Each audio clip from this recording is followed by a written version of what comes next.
જય શ્રી કૃષ્ણ. જીવન જ્યોત ચેનલમાં આજે આપણે સાંભળીશું માગસર વદ બુધ પ્રદોષ વ્રતની કથા વાર્તા અને તેનો મહિમા અને પૂજન વિધિ. તો બોલો ઉમાપતિ મહાદેવની જય. પ્રદોષ વ્રત અતિ કલ્યાણકારી વ્રત માનવામાં આવે છે. કહેવાય છે કે આ હળાહળ કળિયુગમાં મહાદેવજીને જો પ્રસન્ન કરવા હોય તો પ્રદોષ વ્રત સૌથી ફળદાયી વ્રત છે. આ દિવસે ઉપવાસ કરવાનું પણ ખૂબ જ મહત્વ છે. પ્રદોષ કાળમાં ભગવાન શિવજી સાક્ષાત શિવલિંગમાં વાસ કરે છે. તેથી આ દિવસે ભગવાન શિવનું પૂજન કરવાથી વિશેષ ફળની પ્રાપ્તિ થાય છે અને મનુષ્યની સર્વે મનોકામનાઓ પૂર્ણ થાય છે. ચંદ્રમાની અશુભ અસર અને દોષમાંથી તેની મુક્તિ મળે છે. બુધ પ્રદોષ વ્રત કરવાથી જીવનના સર્વે કષ્ટો, રોગ, દોષ, કર્જ આદિ દૂર થાય છે અને સંતાન સુખની પ્રાપ્તિ થાય છે. બુધ ગ્રહની અશુભ અસરમાંથી મુક્તિ મળે છે. શત્રુઓ પર વિજય પ્રાપ્ત થાય છે.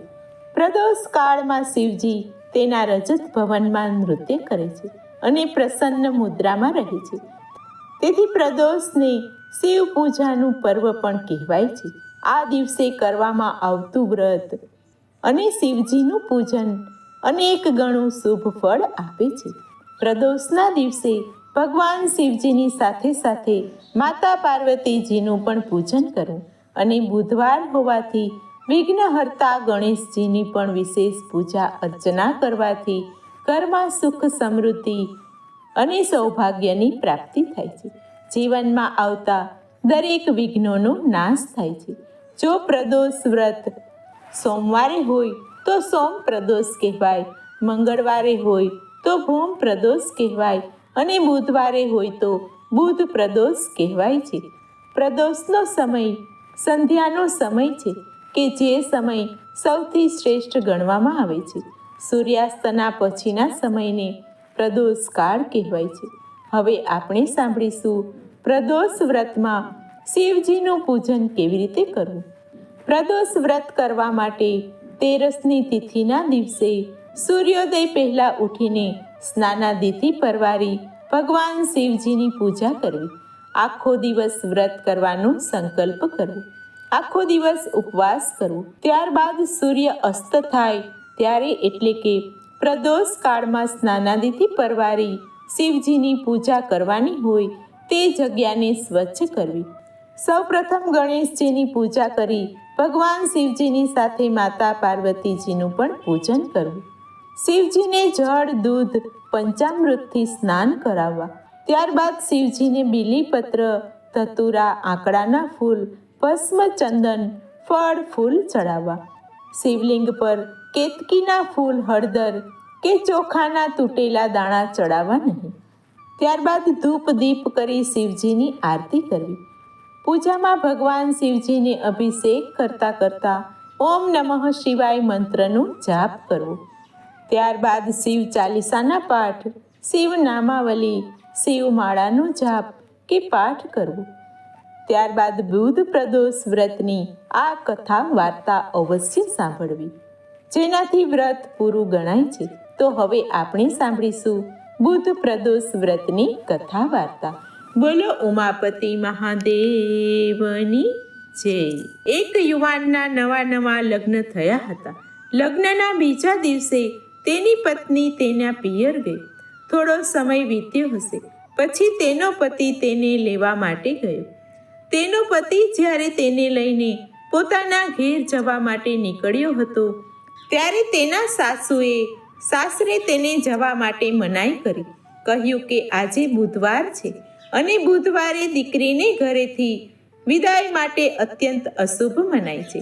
પરંતુ તેને વડીલોની વાત માની નહીં અને પોતાની પત્નીને લઈને ઘરે જવા માટે તે નીકળી પડ્યો. હવે તે ગામની બહાર થોડી દૂર ગયો હશે.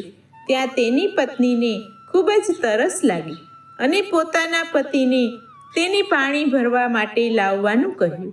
તેનો પતિ લોટો લઈને પાણી શોધવા માટે નીકળી પડ્યો અને જ્યારે તે પોતાની પત્ની માટે પાણી ભરીને તે જગ્યાએ પાછો ફર્યો ત્યારે જોયું કે તેની પત્ની લોટામાંથી પાણી પીતી પીતી એક પુરુષ સાથે હસી હસીને વાતો કરતી હતી. આ દ્રશ્ય જોઈને પેલા પુરુષને ખૂબ જ ગુસ્સો આવ્યો.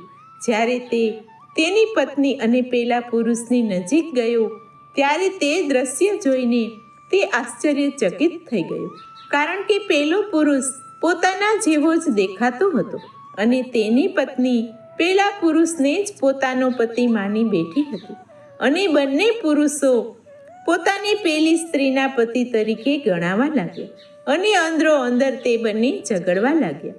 પત્ની પણ ધર્મ સંકટમાં આવી ગઈ અને પોતાના સાચા પતિને તે ઓળખી ન શકી. પછી તેના પતિએ ભગવાન શંકરને પ્રાર્થના કરી અને કહેવા લાગ્યો કે હે ભગવાન શંકર, હે મહાદેવ, મારી રક્ષા કરો. મારાથી મોટી ભૂલ થઈ ગઈ છે કે મેં મારા સાસુ સસરાની વાત માની નહીં અને મારી પત્નીને હું બુધવારે લઈ ગયો અને ભવિષ્યમાં હું હવે ક્યારેય આવી ભૂલ કરીશ નહીં. જેવી તેની પ્રાર્થના પૂરી થઈ કે તરત જ પેલો માણસ હતો તે અદૃશ્ય થઈ ગયો. ત્યારબાદ દંપતી પોતાના ઘેર ખુશી ખુશી પહોંચી ગયા અને ત્યાર પછી નિયમિત રીતે પતિ પત્ની બુધ તેરસ એટલે કે પ્રદોષ વ્રત કરવા લાગ્યા. તો આ હતી બુધ પ્રદોષ વ્રતની કથા વાર્તા. જો શિવલિંગ માટીનું હોય તો પૂજા પૂર્ણ થયા પછી તેનું વિસર્જન કરવું. પ્રદોષ કાળમાં શિવ પૂજા કરવાથી કુંડળીના દોષો શાંત થાય છે, બીમારી રોગ દૂર થાય છે, શરીર સ્વાસ્થ્યમાં વૃદ્ધિ થાય છે, પરિણીત મહિલાઓની મનોકામના પૂર્ણ થાય છે અને તેને સુખ સમૃદ્ધિ મળે છે. આ વ્રત કરનાર વ્યક્તિને મૃત્યુ પછી શિવલોકની પણ પ્રાપ્તિ થાય છે. મહાદેવ સર્વે દેવતાઓના દેવ છે. આ સમગ્ર બ્રહ્માંડમાં એવી કોઈ વસ્તુ કે વરદાન નથી કે જેઓ આપી ન શકે. આ જ કારણ છે કે દેવો, મનુષ્ય, દાનવો બધા જ મહાદેવજીની પૂજા કરે છે. જો તમે કોઈ વિશિષ્ટ હેતુ માટે પૂજા કરવા માંગો છો તો તમે પ્રદોષ વ્રત અવશ્ય કરી શકો છો.